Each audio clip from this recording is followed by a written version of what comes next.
My name is Nick Wilson. I'm the director of the Harvard Initiative for Learning and Teaching. And I just first want to say good afternoon to everybody, and thanks for joining us so much for today's session entitled Building Students' Ability to Drive Their Learning, the Practice and Theory of the Question Formulation Technique. Really thrilled to welcome you to this interactive follow-up event from the 2024 HILT Conference. And so today, we're joined by an incredible team from the Right Question Institute, including Dan Rothstein, Luz Santana, Naomi Campbell, and Tomoko Ouchi. Each of these leaders brings a wealth of experience, not only in fostering better questioning among students, but also as educators and researchers working to enhance how we think about learning itself. So in this session, they're going to introduce us to the Question Formulation Technique, or QTF, which is a powerful structured approach that enables students to generate and improve their own questions. You're also going to hear about the new theory of question formulation, which explains how the practice of formulating questions can profoundly impact students' ability to think critically, engage in meaningful discussions, and also pursue independent research. Please join me in welcoming Dan, Luz, Naomi, and Tomoko from the Right Question Institute. Dan, you've got the floor. Great. Thanks so much, Nick. And thank you, Alicia and Liz and Cassie, everybody behind the scenes who's kind of helped make this happen. Please feel free to introduce yourselves in the chat. It's great to hear who's here and where you're from, your affiliation. This is going to be a quick moving session that we're going to introduce you to some background of our thinking, our experience, actual practice that you will get to do in a hands-on way, and then some unpacking, looking at a theory behind it. We'll go through the agenda with you in a second. So I just want to thank you all for coming. My name's Dan Rothstein. I'm a adjunct lecturer at the School of Education, co-teaching the course Building Nimble and Democratic Minds, and I'm a co-founder of the Right Question Institute, and Naomi will share more about that later. So I'm going to hand it off to Luz to introduce herself. Hi, welcome everyone. So I'm excited to be here today and to have this chance to work with you. So I teach the course Building Nimble and Democratic Minds with Dan, and I'm also one of the co-founders of the Right Question Institute and a part of the development team on the question formulation technique.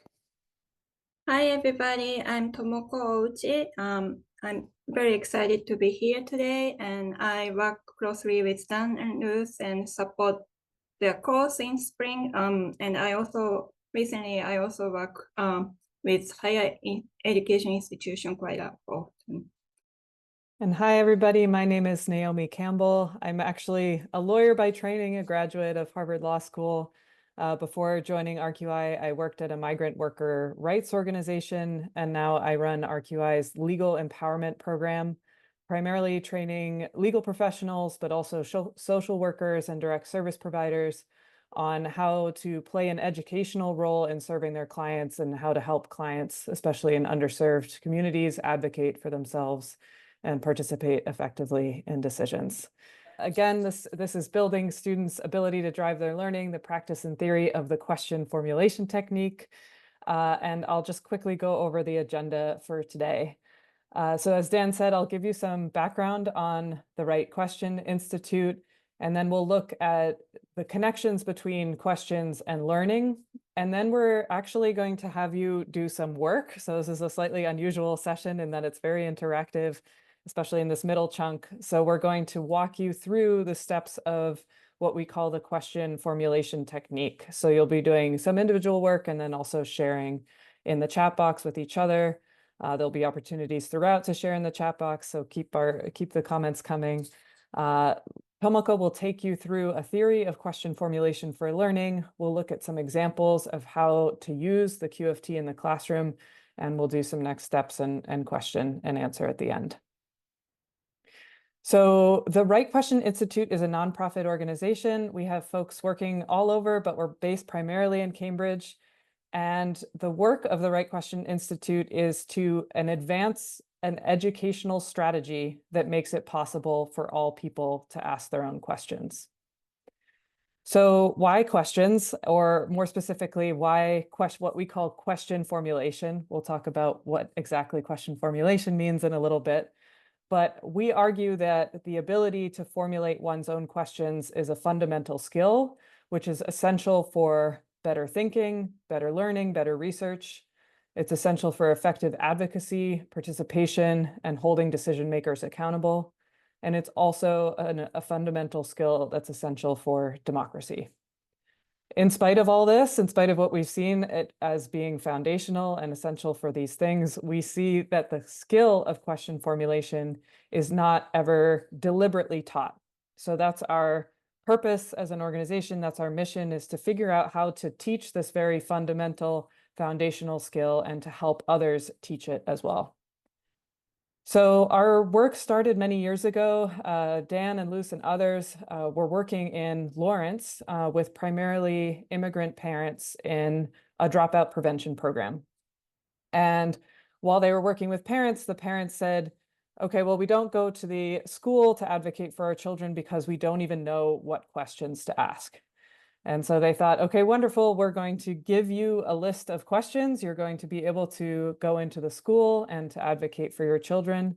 And of course, what happened was the parents used the questions in the school, but then came straight back to the dropout prevention program and said, okay, well, what should we ask in this situation or in this situation? And so they realized it was really about building people's skills and confidence to be able to ask their own questions, no matter the setting or situation. What happened from there was that the parents took the skills that they had learned in the dropout prevention program and then applied them in other settings. So they were using them to advocate in the housing authority, in the community health center. And we quickly realized that these were universally relevant skills, and that has led to our work across many different fields. So just a taste of what we've done. I work with legal professionals on how to adapt this strategy for work with clients. There have been medical studies done on how patients asking questions of their doctors can lead to better outcomes and better partnerships with providers. We've done work with the Library of Congress on teaching primary sources. And a big piece of our work that has originated from the work in low-income communities has been work in the classroom. So Make Just One Change, Teach Students to Ask Their Own Questions is a book by Dan and Luce that was published by the Harvard Education Press over 10 years ago now.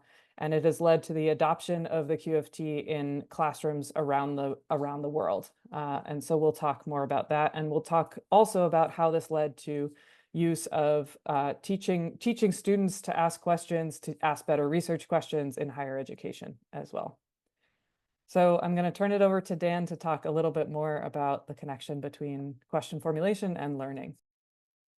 Great. Thank you, Naomi. So Richard Feynman, the Nobel laureate, said that there is no learning without having to pose a question. Then the idea, the questions became more evident. As people begin to work on teaching students, and Stuart Firestein at Columbia University talked about students coming in, seeing a 1,400-page textbook and saying, that's all that we need to know.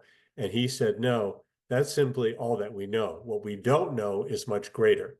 So we need to teach students how to think in questions, how to manage ignorance. The New York Times asked college presidents, what should a student learn in 4 years of college? And Leon Botstein of Bard College said, there's so much knowledge, so much information, they can't learn everything. The primary skills should be analytical skills, interpretation, inquiry. In other words, know how to frame a question. Nancy Cantor, who's now the president of Hunter College, said the same. Too much, you can't learn everything. The best we can do for students is have them ask the right questions. But a University of Washington study showed that barely a quarter of students felt that they actually learned in college how to ask their own questions.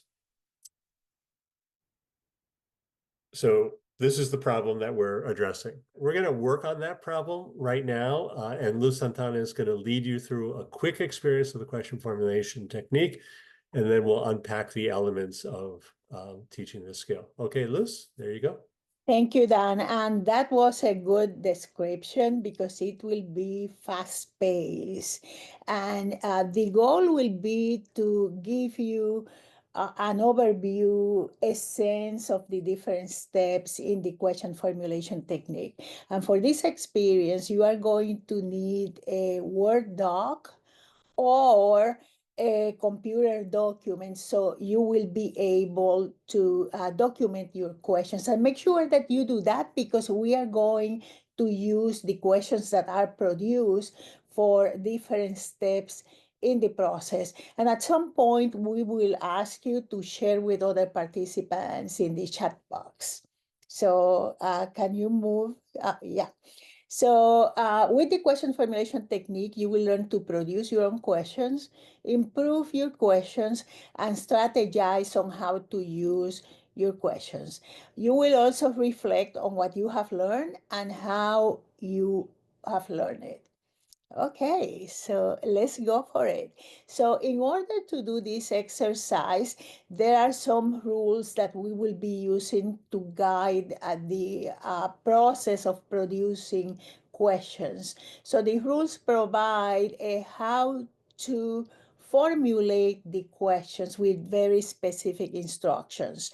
And the rules are: ask as many questions as you can, do not stop to answer, judge the questions, or if you are working with a group, discuss them. Write down every question exactly as it comes to mind. And if you are working with a group, we will say write down every question as it is stated. And then, you might go in a different to a different place in your thinking. So whatever you are thinking about, we will ask you to change any statements or thoughts into questions. So these are the rules. Just think for a minute, what might be difficult about following these rules for you?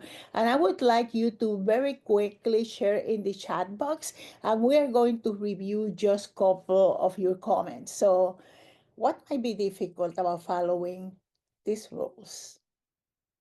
Share in the chat, please.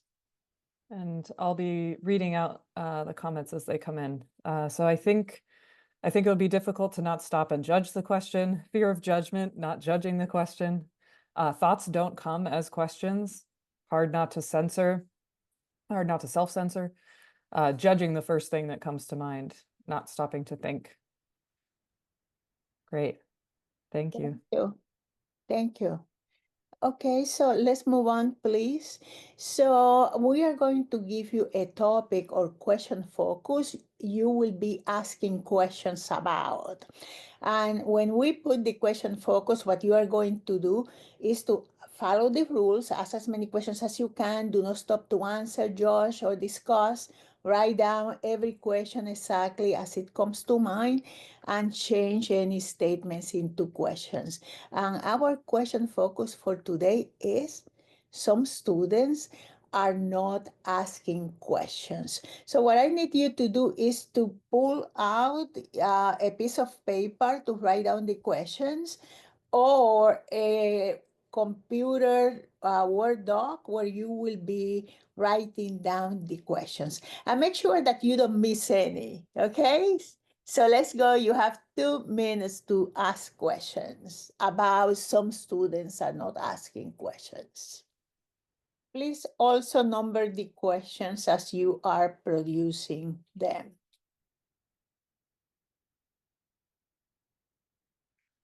All right, so finish writing down that last question, please.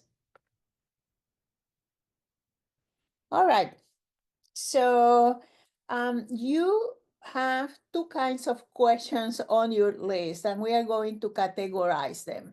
You have close-ended questions, and those are the questions that can be answered with a yes or no, or with a one-word answer. You also have open-ended questions, and those are the questions that require more explanation. So what I need you to do is to categorize your questions as close or open-ended. Mark your close-ended questions with a C and the open-ended with an O. And if you are unsure, label that question as O/C or C/O. Okay, you have 1 minute. All right. So now let's talk about these two kinds of questions, the close-ended and the open-ended. And let's think about what will be some advantages of asking those questions that can be answered with yes, no, one word. Just think about it. In the chat box, please name some advantages, and we're just gonna review a few of them. Okay, you get information, directly answers the question. Short/simple to answer. Great. Great. Now, let's look at some disadvantages of asking the close-ended questions. And again, you can share in the chat box.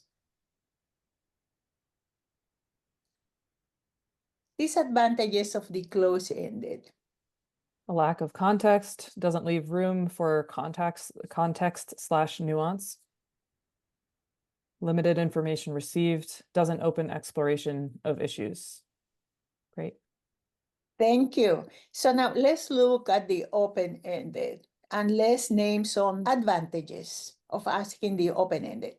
Advantages, get more information, richer, invites alternative perspectives, provides a space for curiosity, creates the possibility of dialogue, deepens thinking about the problem, dives deeper, and opens new areas.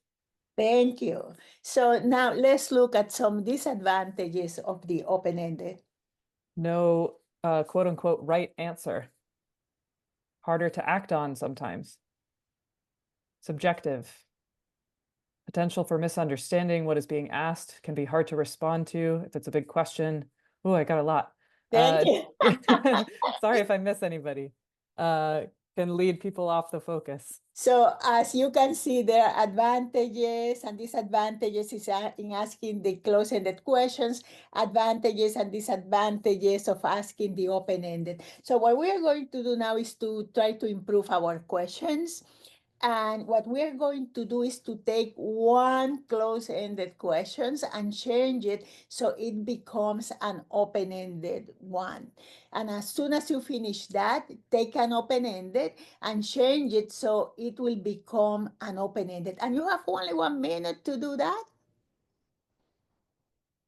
And add these new questions at the bottom of your list. Great. So let's move on. And probably you have a bunch of questions, and you might not be able to address all of them, at once. So what we need to do is to choose the most important questions that you consider from your list. I want you to choose 3. And while you are prioritizing, please think about the question focus, which is some students are not asking questions. Then also think about why you chose those 3 questions. So let's try to prioritize in 1 minute. And you can just star the 3 questions that you are prioritizing. A question, can we combine multiple questions into a category? You can add a new question to your list if you want and prioritize that, but try to just choose 3, and we can talk about changing the prioritization instructions in other applications of this technique. So finish up prioritization. And then let's start sharing. And what we want you to do is to share one of your priority questions, one of those 3 that you chose as most important. And then if you can, let us know about where are your priority questions in your original sequence, whether they are at the beginning of your list, in the middle, or towards the end, but share the numbers, please, and the total number of questions that you produce. Whenever you are ready, please start sharing. So one of your priority questions and the numbers of your 3 priority questions on your list. So for example, 2, 4, and 7 out of 8. Okay, so 1, 7, 9 out of 11, 1, 3, and 5 out of 6. Priority question, do they care about what they are learning or supposed to be learning? some more sequences. I'll read the priority questions. Do they feel like the class environment isn't comfortable for asking questions? What opportunities are created for students to ask questions? What do the students say? How are they being prompted, or are they, to ask questions? What might be preventing students from asking questions? What can I do better? Are you afraid of getting negative feedback from asking a question? How can I scaffold students in asking questions? How can instructors model good questioning skills to students? Who isn't asking a question? How do teachers create the environment to ask questions? What is the difference between the talkers and non-talkers? And then I see a lot of the numbers out of the sequences that you can also review in the chat. Wow. So lots of questions. All right. So I think that we need to move on, and we're going to spend just a couple of minutes in reflecting about the what we just did. So what did you notice about your thinking as you went through the process? And please share in the chat box. What did you notice about your thinking as you went through the process? Some reflections. Each question led to deeper questions up until a point. One question led to a series of questions. I kept coming up with more questions. More interesting questions followed simple questions. I started with many closed questions, and it was helpful to reframe them as open questions because it invited more and less judgmental responses. Most of my questions were exploring the student's perspective. I went in bursts, one bigger idea followed by smaller subsets that broke it down into constituent parts. I thought more about what I wanted to learn and then reframed my question to reflect that. Great. Thank you all. Thank you. We're passing it to Tomoko now. Yeah. Thank you, Luz, and Naomi for facilitating the QFT. So let's quickly look at what you went through. It was a really quick experience, but you went through a lot of thinking process. This is the QFT, question formulation technique, on one slide. Luz shares the Q focus, a prompt to produce questions first, and then you produce questions while following the 4 rules. In group setting, Luz mentioned, but one of the rules is writing down every question exactly. It is stated instead of as it comes to mind. And after producing your questions, you improve your question, categorize them, and change them from one type of question to another. You strategize the use of question, prioritize the question you consider most important. Under this step, we sometimes ask students to create an action plan for the priority questions, which we skipped today due to time constraints. In group settings, we normally do this step by pairing the groups or and sharing it. You shared your priority question and number of priority questions via chat, and in group setting, we normally do this step by pairing the groups, and this is when we hear lots of interesting discussion. And at the last step of question formulation technique, you reflected on what you went through. These are the question formulation technique steps. So in this process, in the QFT, question formulation technique, you utilize the 3 thinking abilities. First, you use divergent thinking. You thought about the Q focus. Some students are not asking questions in many different directions. The 4 rules you followed were created to ensure the divergent thinking and allow you to ask as many questions as possible. The second is convergent thinking. This was used when you improve your questions, categorize and change questions, and prioritize questions. You focus on particular questions and thought about them deeply. The third one is metacognitive thinking. Metacognitive thinking or metacognition is thinking about thinking. Metacognitive thinking is incorporated in multiple places in the QFT process. You exercise this thinking when you thought about what might be difficult to follow the 4 rules, the rationale for the selection of priority questions, and lastly, reflection. So the QFT is really simple, step-by-step process to ask better question, and structured in the way these 3 thinking abilities are exercised. So let me talk quickly about a theory we have been developing. It's called a Theory of Question Formulation. RQI has been working in various fields for over 25 years and has observed and heard from the field how people changed by using the question formulation technique. In education field, educators from K to higher education shared how their students changed by using the QFT. These are the words we often hear from the field. These are about changes in students' feelings, thinking, and actions. Please look at them quickly and think about which word you like the most or which word you want to accomplish in your classroom. And maybe share in the chat as well. Yeah. Curious, take ownership, explore, deep thinking, generate new ideas, self-directed. Thank you very much for sharing. So as you see, this changes student experience when they formulate their own question or using the QFT.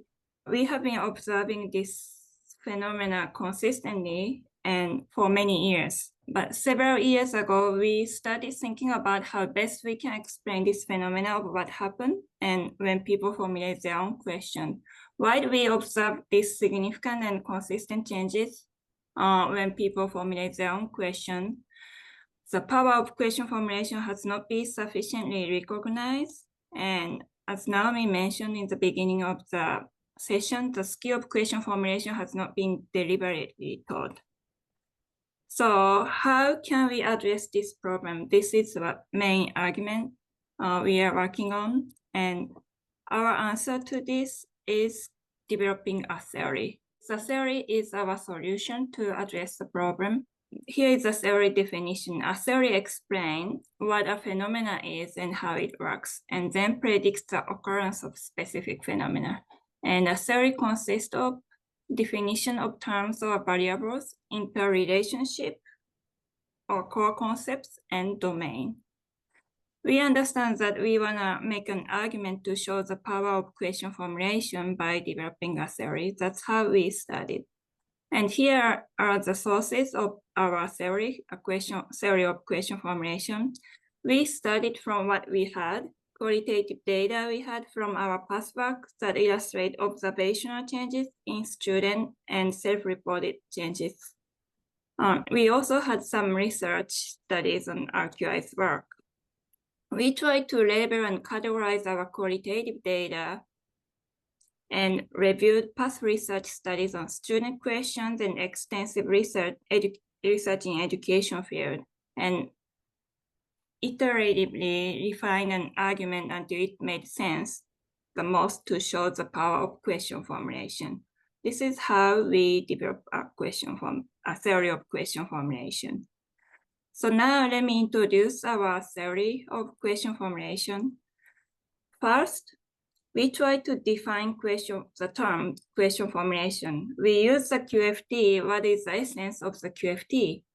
Why does that have the effect we have seen? Past articles, sometimes people use the terms formulate questions, but there is no common definition as far as I explored.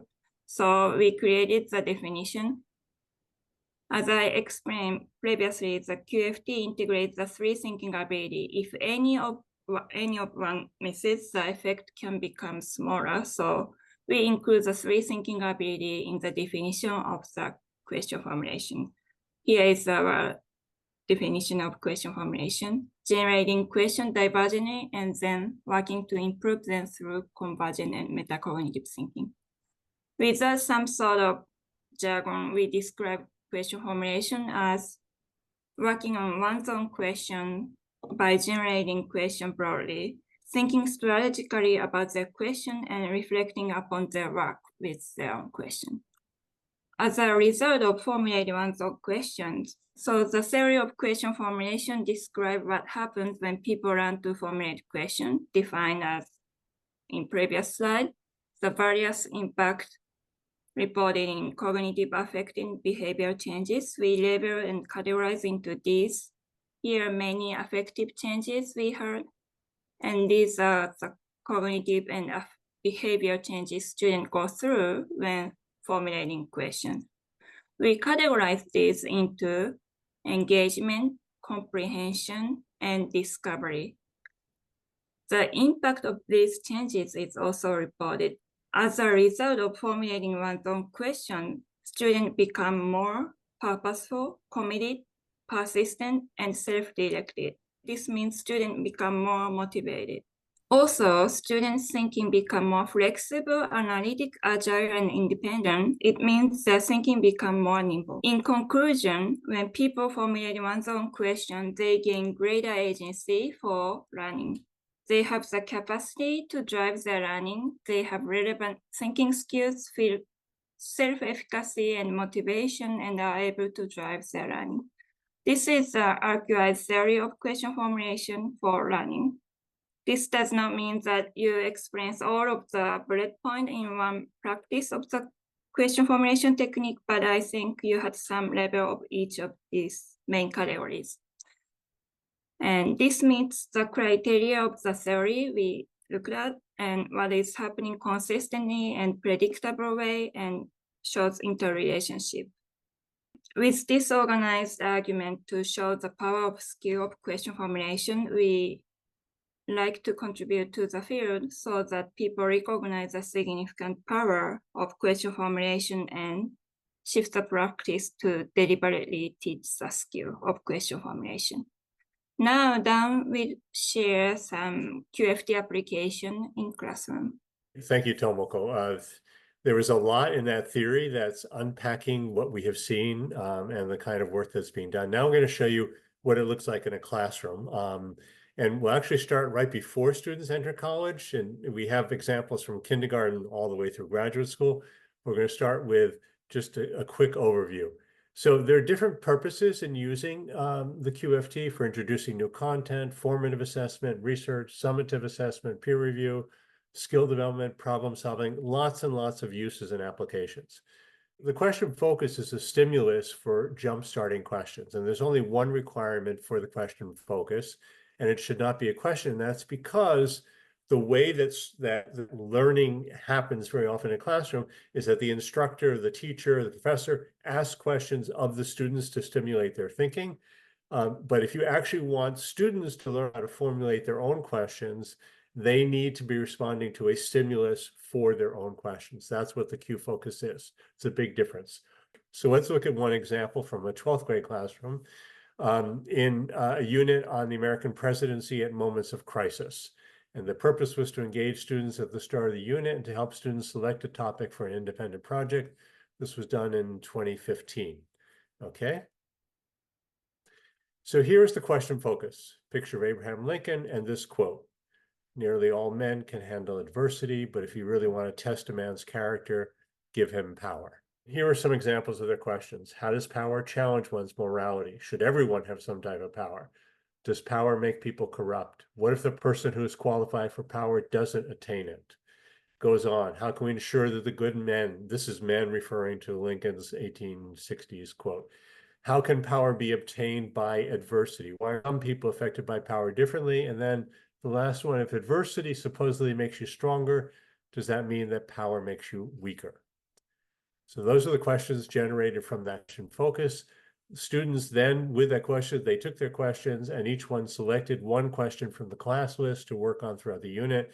They wrote a two-page reflection paper, and then they shared the reflections in a class discussion on the final day of the unit. Okay, so now let's look at an example from Brandeis University, a course on evolutionary ecology. Dan Perlman used the textbook title of a classic text of the field, Distribution and Abundance of Animals. On the very first day of class, he had them use the question formulation technique And they asked questions simply about the title, but he changed it to distribution and abundance of organisms. And here are the questions that changed over the course of the period. At the beginning of the semester, they asked, how do you measure species abundance? Then by the end of the semester, with the knowledge they gained, they asked, how do you measure species abundance if it has a naturally varying population size? At the beginning of the semester, they asked, what are the typical patterns of abundance, distribution? At the end of the semester, they asked, when measuring distribution, how do we define a species when it gradually changes over space? So you could see that kind of evolution, no pun intended, of their thinking as they were able to incorporate knowledge that they gained from the course into the questions that they were formulating. One thing that Dan Perlman did say was that their questions at the beginning of the semester covered such a wide range of topics that were going to be addressed in the course. It was fascinating for him to see. Some student reflections on what they learned from the process is that the QFT teaches a way of thinking, so students can be thinking critically every time they read, trying to connect the concepts and deciding whether to take facts and information at face value or dig a little deeper. Developing our own questions encourages us to avoid making assumptions about seemingly basic or evident concepts. I really like how the QFT exercises help to make the learning environment more interactive. So then let's look finally at an example here from Harvard College. Tomoko and I presented, thank you Brendan Kelly inviting us to present a lecture to the math department, and Justin Hancock and Kate Penner, preceptors in the math department, used the QFT the day after they were introduced to it in a session similar to this one today. And after they used it, they observed their observations illustrate 3 different roles the QFT can play among many. One was formative assessment. They saw that several of their students' questions showed a misunderstanding of the problem. There was some discovery. The QFT was help students confront their questions and ignorance more actively than we have seen before. And there was some comprehension and new problem solving. Students' questions have become less focused on what do I do to why does or doesn't this work or how do I know? These are profound shifts in the students' questions as they're going through by using the QFT.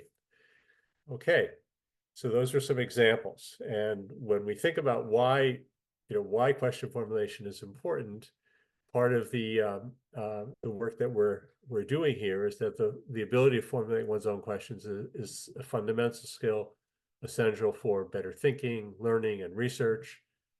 It's used for effective advocacy, participation, holding decision makers accountable, and it's an essential skill for democracy. Democracy needs people asking questions. And again, we go back to the problem that Tomoko referenced and that Naomi introduced us to at the beginning, which is the skill of question formulation is not deliberately taught. So we have looked at what are the obstacles to adoption of a process for teaching the skill of question formulation. Why isn't it being taught? Well, it requires, first of all, recognizing the profound importance of developing a skill which is too often taken for granted. Second, it involves a small but very significant shift in practice. I mentioned at the beginning about how the question focus flips the usual script of a classroom, where an instructor is asking a question and students are responding. This is about the instructor presenting a prompt, a question focus for the students to ask their own questions. That's a small but a significant shift in practice. It's not the way the game of school is usually played. And finally, it requires learning an additional model of educational design and planning. It doesn't mean that you abandon all the ways that you know to teach, which should be continued, but it requires learning an additional model. So those are obstacles. So Naomi, would you like to take it from here? After Dan very kindly took us through all of the obstacles to question formulation, we want to end on a slightly more hopeful note, and a kind of note that explains why we care about the work that we do, why we continue to do the work, and connects it back to some of the work that I do beyond the classroom. So this picture here, you may recognize the woman on the right. That is Rosa Parks. The person on the left is a lesser known figure in the civil rights movement. We feel she should be much more widely known. That is Septima Clark. And Septima Clark was a teacher in, I believe, the South Carolina public schools, and she was fired for being a member of the NAACP. And she went on to work in adult education. So teaching adults in the South how to read and write so that they could eventually exercise their right to vote. And she said, we need to be taught to study rather than to believe, to inquire rather than to affirm. So a lot of Septima Clark's work is an inspiration for the work of the Right Question Institute in the classroom and beyond. So in spite of the obstacles to teaching this skill, this is our mission, is to figure out how to make it a more widely taught skill. So we want to hear from you all some reflections and questions, but before we do that, I'll talk about how you can get more resources from us, from RQI. So the first thing is that the resources that we offer are all under a Creative Commons license. You're able to download them and use them for free for non-commercial purposes. We just ask that you credit the Right Question Institute.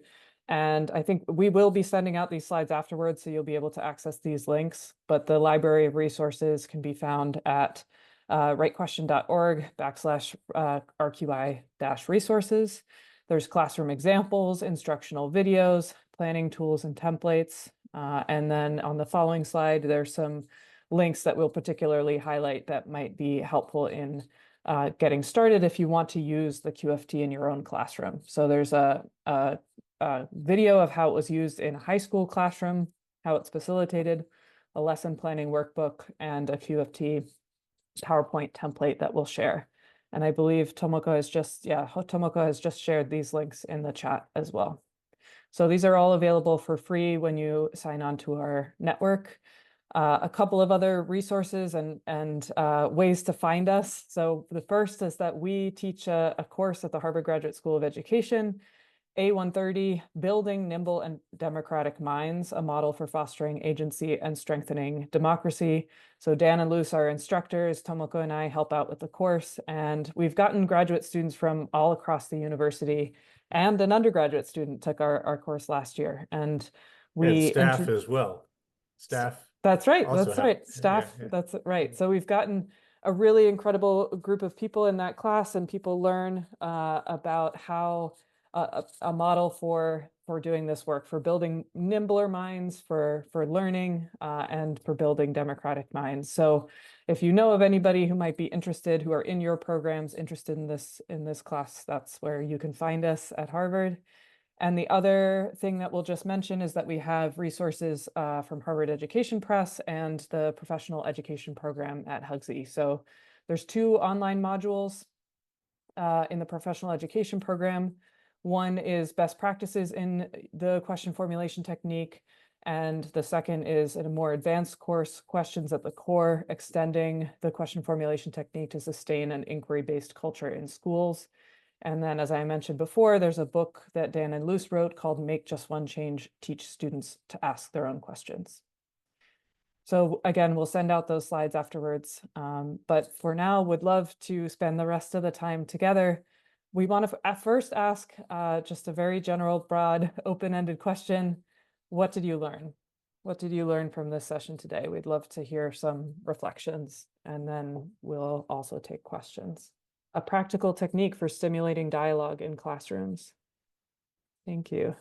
Question formulation is a skill that can be practiced and improved, not inherently based on creativity or ingenuity. A bit about the QFT and that this technique isn't taught in schools generally. I'd overlooked asking questions as a skill of learning and analysis. I'm thinking about the way the QFT gives permission for divergent thinking. Language and data/field of study to support the importance of question formulation as a technique. Sorry again if I miss anybody's comment. I am trying to read them all. I love the way you broke down the QFT, divergent, convergent, metacognitive. This feels like a process that could be adapted easily to lots of settings involving creativity and analysis. A way to get students to think more deeply when they think they don't have any questions. The last part about Miss Clark is something/someone I want to explore further, especially now. Thank you, everyone. And please keep the comments coming, but we would also love to just open it up for any questions that you would like to ask us before we close out the hour. Another reflection, kindred spirits / community about the importance of question formulation. Absolutely. That's another goal of ours as an organization, is to foster a community of people who are like-minded in their individual fields and across fields. And so that's part of what we do as well. And glad to have this as another tool to do that. Why is it so hard to get this idea across / accepted? Dan, do you want to take that one? Well, actually, I would love to take that one. But I wonder if we could collect a few questions. We have a short period of time. Just people want to just share a couple more questions, and then we can try to address them all quickly. Another question. Most of my work is with adult learners. I can imagine using the QFT as a way to engage learners in remote offerings. Any thoughts? And then another question, do you think there is an application of QFT for dealing with difficult issues? The difficulty relates to the obstacles that we named in the session. But it is really striking how unusual this is, the idea of deliberately teaching the skill question formulation in all sorts of institutions. The way that educators are taught to educate traditionally is to ask questions of students to engage them. And so we have, through our work, learned not to underestimate the difficulty of this very small shift, which is that you're turning it over to students to ask their own questions. And sometimes it's just a matter of, okay, I need a technique in order to be able to do that. But often there's kind of instincts that are baked into us as teachers or as educators, where we're taught that we should fill silences by asking questions, that for example, we need to answer a question in the moment instead of doing that generative process of the divergent thinking process. And so we have also been in sessions, not in the room here, but at the very end of a long session, people will say, I learned how to ask better questions of my clients or of the people that I work with. And so it's actually a really big shift for people to think, oh no, this is about helping people ask their questions, either of me or in another situation, building that skill. So I think there are different, we could talk all day about the obstacles, but I think it's just so counter to what is kind of traditional education, teacher practice. I think that there is that issue of changing the practice. And what you mentioned, Naomi, about how teachers are often taught. But there is also this issue of people in the field not having a simple to use, a clear method for building the skill. So the question formulation technique provides that a framework that can be adapted and easily integrate into the practice. So it is like a how do you that kind of work? So most of my work is with adult learners. Amazing. That's a lot of my work too. Using the QFT as a way to engage learners in remote offerings. So yes, we've done trainings with the QFT remotely. This is an example of how you can walk people through the steps of the QFT in a remote way. So that is definitely a possibility. And you'll see in the resources that we send out, actually having the QFT as a group activity can support collaboration and creativity and collaboration in the classroom. So I would also encourage you to look at how to facilitate in groups and not just kind of this individual way that we had you generate questions. And you could do that creatively in a remote environment too. In breakout rooms with Google Docs requires a little advanced planning, but definitely pro using it in remote offerings. And then applications of the QFT for dealing with difficult issues. So I'll talk quickly. In my work in legal, it's often taught in an individual way, and it is almost exclusively used for dealing with difficult issues. So it's often people are in crisis, dealing with decisions that impact their lives, such as dealing with an eviction or dealing with a custody case. And This process has been used to get people to be able to think strategically and feel like they have a plan, that they have a voice, that the situation that they're in is not as overwhelming to their nervous system as it is. In order to have people have questions, that they can walk into a meeting and they have a plan, they have something that they can do, helps increase people's confidence and ability to advocate for themselves. But Luce, do you want to address any applications for dealing with difficult issues in the classroom? Well, the technique is designed in a way that because the thinking is turned over to the students, it makes it easier to explore difficult issues and to work with them, problem solve, help people understand that they have the capacity to problem solve, deal with the issues, navigate the systems. It is this opportunity to develop confidence, to participate and to take action. And I would like to add that a lot of our work has been developed with the contributions of adult educators and adult learners. So for many years, a lot of the work that we did was to build the capacity of people in adult education to build the capacity of their students. And very often their students were people who were not expected to be able to navigate the systems, or they didn't have a method to do that. And they inform both some of the content, but also some of the practice about the challenges that they were encountering. So if you think about that, when we work with the parents, and they presented an obstacle to their participation, we work on that. When we work in trying to disseminate the process for formulating questions, the adult educators and adult learners, they were contributors, they were part of the mix to create a better product. And I think that now we have it with the question formulation technique, and it is just amazing the different kinds of applications that we have seen, because the classroom is a very good place to be proactive and to build the skill. But we also have work in fields where it is a bit more reactive, and people are basically learning something that they can use to learn to help themselves.